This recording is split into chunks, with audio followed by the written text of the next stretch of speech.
هون أنا أبدأ أقول أذكر أنه قبل سنوات كانت تجري شيطنة كل بؤر الاحتكاك والصمود. وين في بؤرة احتكاك وصمود وعمل مجابه للإسرائيليين كان في شيطنة إلها: الفوضى، الفلتان، السلاح غير الشرعي، المناطق سي. يعني عندنا بالخليل استلمونا في الحارة التحتة وفي حارة الجعبري، الحارة التحتة وحارة الجعبري، على أساس إنها بؤرة الفوضى والفلتان، علما إنه المظاهر المسلحة تجتاح كل محافظة الخليل، يعني لا فضل لمنطقة على أخرى. وحكينا 100 مرة للقائمين على جهاز العدالة وجهاز مكافحة الفساد: يا عالم من شان الله تودوناش في داهية، نحن بدنا سلم أهلي. في 2006 بلغت فوضى السلاح مرحلة وكانت مخططة ومبرمجة. الناس طالعة من انتفاضة، كان لابد من تحطيم السقف الوطني للناس، خلص بدنا ننهيهم، فأفضل إشي بتبتزهم بأمنهم. صارت حالة فوضى وفلتان هائلة، صارت الناس تصيح بأعلى الصوت: أي واحد يحكمنا، سلطة مش سلطة إلى آخره، بس بدنا الأمن الشخصي على أحوالنا وعلى أرزاقنا وعلى أرواحنا.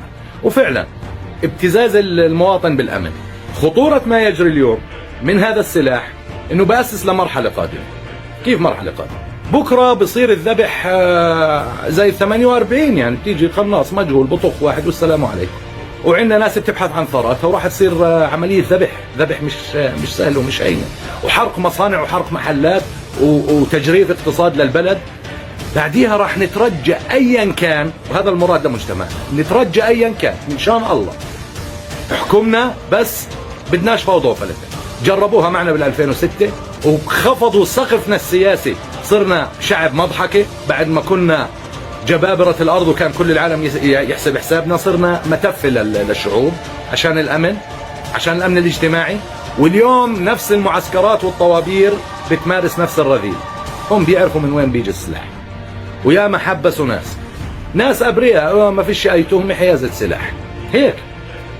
في النهاية بدي أقول إنه أهلنا في 48 أجدادنا لما طلعوا سنة النكبة كانوا طالعين لأنهم ناقمين، ما كانش في أمن اجتماعي، ما كانش الواحد قادر يأكل، كانت الشركات والمخاتير والإقطاعيين ورؤساء العصابات إضافة للانتداب البريطاني كانوا يقمعوا فيهم، فالمواطن فقد انتمائه للأرض.